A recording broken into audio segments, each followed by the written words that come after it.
আসসালামু আলাইকুম ওয়া রাহমাতুল্লাহি ওয়া বারাকাতুহু। স্বামী স্ত্রীর মাঝে ঝগড়া।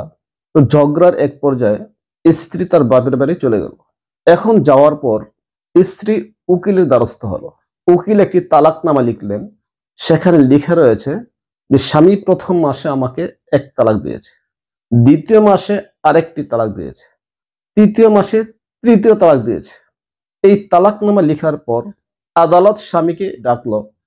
স্বামী তালাকনামাটি পড়ার পর শুধু দস্তখত করে দিল, অথবা স্বামী মুখে স্বীকারও করলো ঘটনা এবং দস্তখত করলো।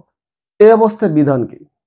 শরীয়তের বিধান হলো মৌখিকভাবে তালাক দিলে যেমনি ভাবে তালাক সাব্যস্ত হয়, ঠিক তেমনি ভাবে লিখার মাধ্যমে দস্তখত করার মাধ্যমে তালাক দিলেও তালাক সাব্যস্ত হয়ে যাবে। সুতরাং স্বামী যদি তালাকনামা পড়ার পর শুধু দস্তখত করে দিল, অথবা মুখে স্বীকারও করলো, দস্তখত করলো, তাহলে তাদের মাঝে তালাক হয়ে যাবে, স্বামী স্ত্রীর সম্পর্ক বিচ্ছেদ হয়ে যাবে।